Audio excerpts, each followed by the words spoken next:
Hello and welcome to State of the Union. I'm Stefan Grobe in Brussels.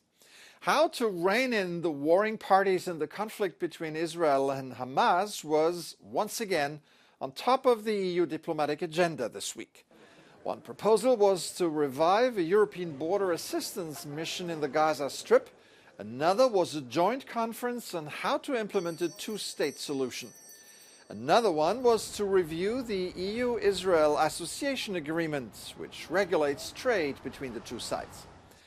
Meanwhile, despite decisions by two international courts, the violence continued.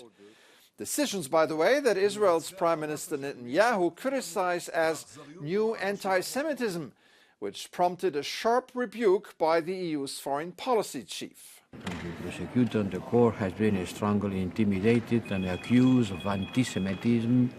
As always, that everyone does something that Netanyahu government doesn't like. I think that the accusation of anti-Semitism against the prosecutor of the International Criminal Court is completely not acceptable.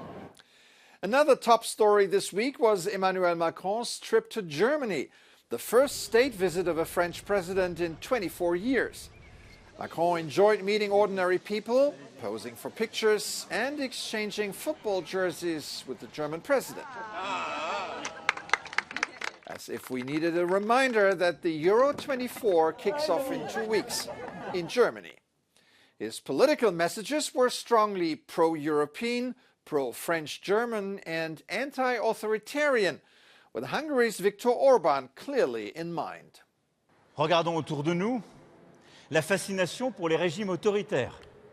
Regardons en Europe le moment illibéral que nous vivons, où beaucoup regardent et se disent finalement, à quelques kilomètres d'ici, finalement, prenons l'argent de l'Europe, mais oublions l'indépendance des juges. Prenons l'argent de l'Europe, mais oublions la liberté de la presse. Prenons l'argent de l'Europe, mais oublions la diversité de la culture. Whether Macron's strong words will have an impact on the European elections next week remains to be seen. Polls suggest that Europe will tilt to the far right. Could this affect the EU foreign policy and diplomacy?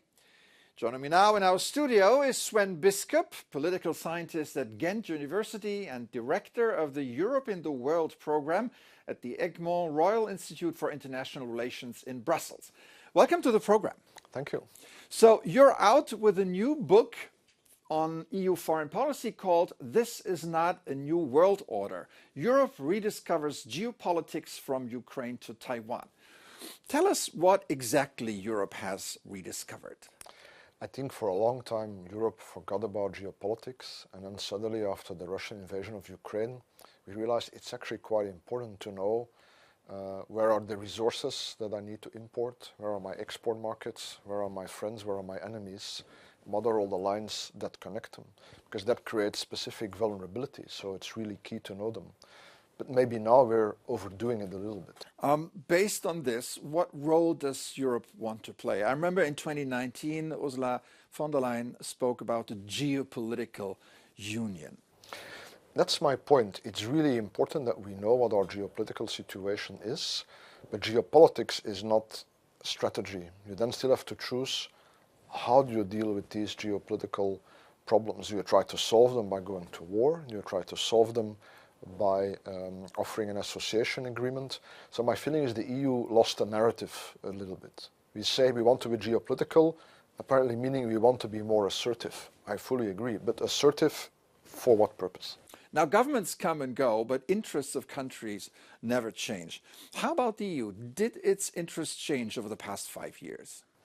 I don't think so. And one of our main interests that we should not forget is to keep the world together. With that I mean avoid that the world falls apart again in two rival blocks that decouple from each other, because that would be an economic disaster for Europe in the first place. And I think it's important that we remember that if we can avoid it, we try to keep the world together. And it's definitely not in our interest to launch a new global confrontation or a new global Cold War. In just a few days, Europeans will go to the polls again. To what extent will the outcome of the election change the EU's foreign policy position? very crucial is the composition of the European Parliament, because without a parliament you cannot make treaties. For example, China managed to antagonize the European Parliament entirely by sanctioning members of Parliament. What will be the view of the new Parliament on China? And will China be clever and say, well, those sanctions were against the previous Parliament, we have a new Parliament now, so we drop them? That would be my advice if China is serious about revamping the relationship. All right. Sven Biskup, political scientist and author of This Is Not a New World Order. Thanks for coming on the show today. Thank you. Now, before we go, here's a spectacular story from the art world. At Madrid's Prado Museum, a restored masterpiece by Italian Renaissance artist Caravaggio went on display to the public for the first time this week. Ecce Homo, Latin for Behold the Man, was thought to be lost until it resurfaced at an auction 3 years ago.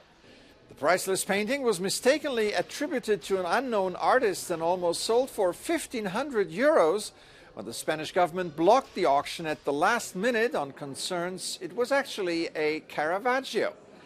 The dark atmospheric canvas depicts a blood-stained Jesus wearing a crown of thorns, his hands tied just before his crucifixion. The painting was originally part of the private collection of the Spanish kings, then traded hands a lot, only to disappear from sight for almost 200 years. The new owner, whose identity was not revealed, was generous enough to lend it to the Prado for 9 months, after reportedly buying the painting for 36 million euros. That's it for this edition. I'm Stefan Grobe. Thank you for watching. Have an excellent week.